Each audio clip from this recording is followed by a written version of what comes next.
Hello, my wonderful, wonderful people, and welcome back. Yesterday, I used my last day of my Kansai through pass. As I told you before, this pass is different than a JR pass because you don't have to use it like consecutively. You can use it whenever you want, and it also lasts for a year, so if you wouldn't use it now, you could use it later. But I thought I'm not sure when I will come back, so I had to use it. So yesterday I went to Wakayama, I think that's how you say it, I'm not quite sure. And as you might have seen from the footage, it was interesting. The whole drive took about 3 hours, so to get there and then to get to the little amusement park altogether took around 3 hours. To get from the station back here took around 2.5 hours, I think. Because you take the normal trains. The Kansai Through Pass doesn't let you take JR trains, doesn't let you take the fast trains, so you just take the private ones. You can take the expresses and the limited expresses, but if it's one where you only have reserved seating, you will have to pay for that. So yeah. In my case, this time the limited express had the unreserved sections, but I decided to pay like the 520 yen each time to have a designated seat because that train took almost an hour and I did not want to stand in the unreserved section. So I thought it was better to just pay a little bit and have a seat and just sit down. The city itself was kind of interesting, at least for me, because you get like a total different feeling than you normally do.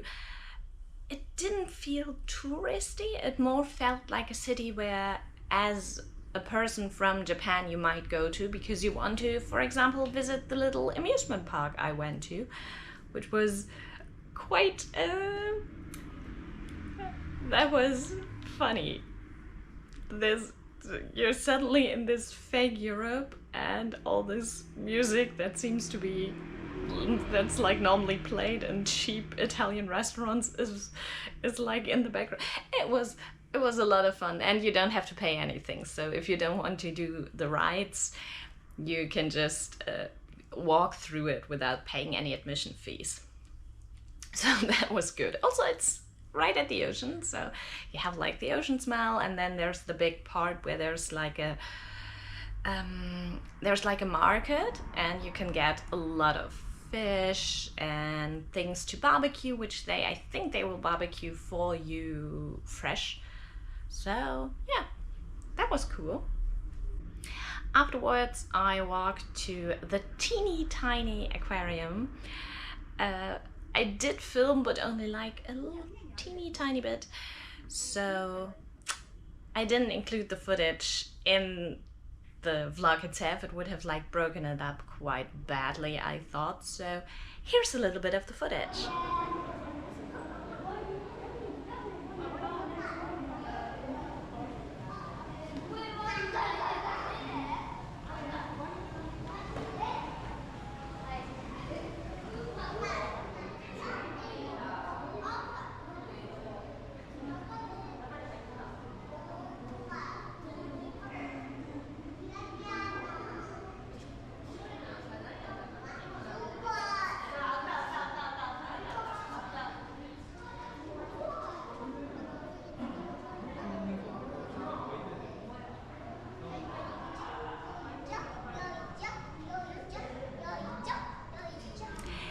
Yeah, so that was like the teeny tiny aquarium. The entrance fee was like 400 something yen, so it was not really expensive, and I had to go. I have not been to an aquarium since I have come to Japan, as far as I remember, so I had to go. I simply had to go to at least visit one. I then took the bus back to the city to go to the castle.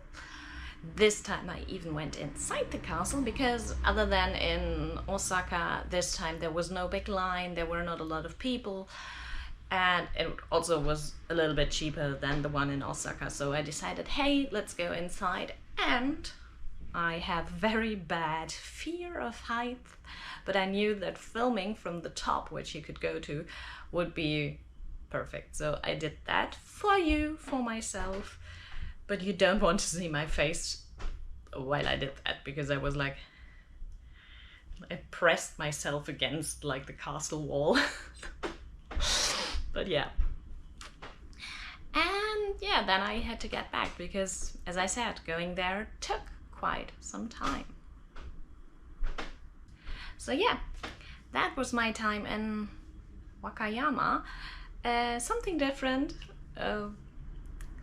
something you might not want to do, which is totally understandable, and something that will probably don't get a lot of views because it does not fit any kind of criteria for travel things, because it has nothing in it where people go, oh, I always wanted to see that, or oh, this is like a hidden spot. No, it's not. It's just, it was fun doing it, but yeah, it's nothing that blew my mind. So yeah. So yeah, that was my day in Wakayama. I hope you enjoyed it. Now I'm going to remember you to like, share, comment and subscribe. And other than that, the next vlog I will see you in will be the overall vlog for Japan. So if you have any questions or yeah, anything like that, leave it down in the comments below and I will pick it up for the last big vlog, which I probably will film when I'm already in Seoul, but who cares, right? Okay, so until then, stay healthy and I will see you in the next one. Bye!